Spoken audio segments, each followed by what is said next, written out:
Hello everybody, my name is Amy Tejas and today I am here to inform you about the importance of exercise.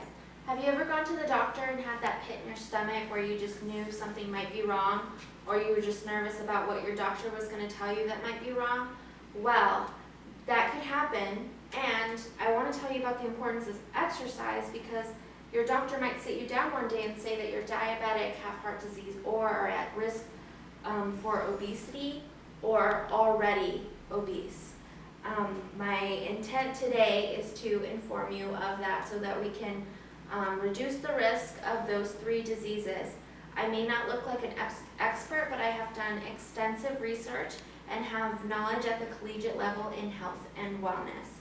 The first disease that I want to talk about is diabetes. I did all of my research for diabetes on this article listed here, which was on physical activity and cardiorespiratory fitness and how it pertains to obesity and diabetes.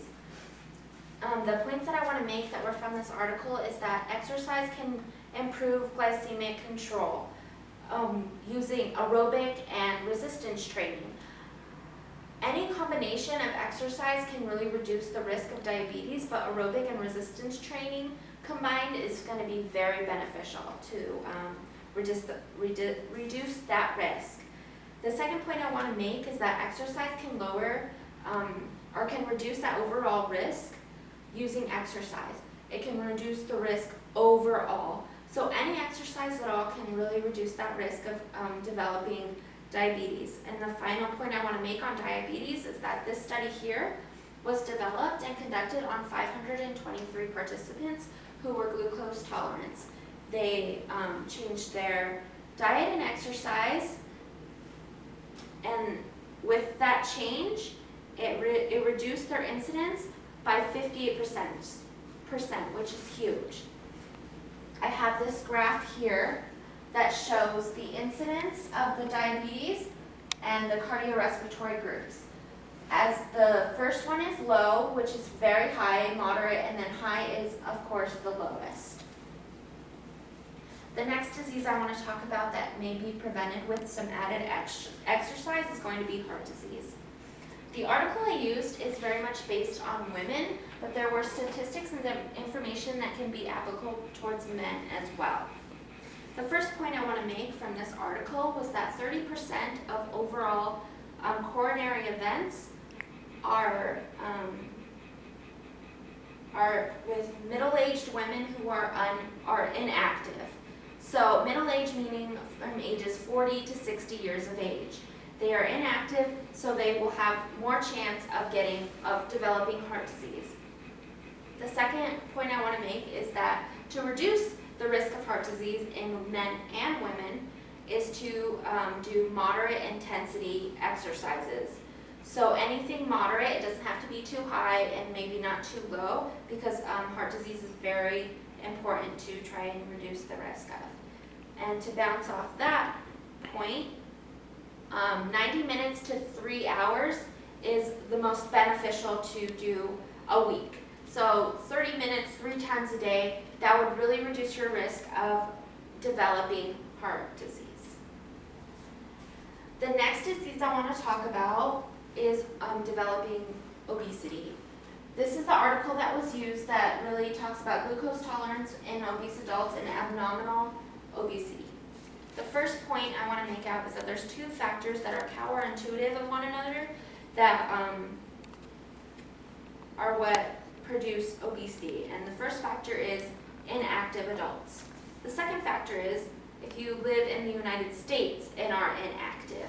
So people who live in the United States are more likely to develop obesity than people who live in other countries. The second point I want to make is that the reduction of obesity can be done with a fixed exercise. The exercise does not have to be high intensity. This study found that low intensity exercises were just as beneficial as high intensity exercises. Individuals think that they cannot lose weight or overcome their obesity because they think they need to run 5 miles or do 700 jumping jacks, but that is not true. You can do a low intensity exercise and it would be just as beneficial as if you were doing the high intensity, is what this article found in obese adults and people who are overcoming their obesity. This graph here is the life expectancy and obesity. So this light line right here is inactive, and the darkest one here is active. So you see at normal weight, when you are active, you lose zero years of your life. But when you're inactive, you start losing years. So at normal weight, you lose about 4. And then at the high end of obesity, you lose almost 8 years of your life. So knowing the importance of exercise is very important. These are the references I used for the articles. They come from peer-reviewed journals like the Heart Disease, or not that one, the American Academy of Nurse Practitioners, and then the Annals of Internal Medicine. And I want to just summarize and reiterate what I had said. We talked about diabetes, heart disease, and obesity. The first main point I want to reiterate is that combining exercise is really beneficial in reducing the risk of diabetes. Of course, it's going to be beneficial for the other two, but especially diabetes. The second point I want to reiterate is that physical inactivity is the main factor in all 3 of these diseases. So getting just a little bit of exercise can really reduce your risk by a lot for these 3 diseases. The last point I want to make is that high and low physical activity work at the same pace. You can do high or low and still have the benefits and still lose weight and still be healthy.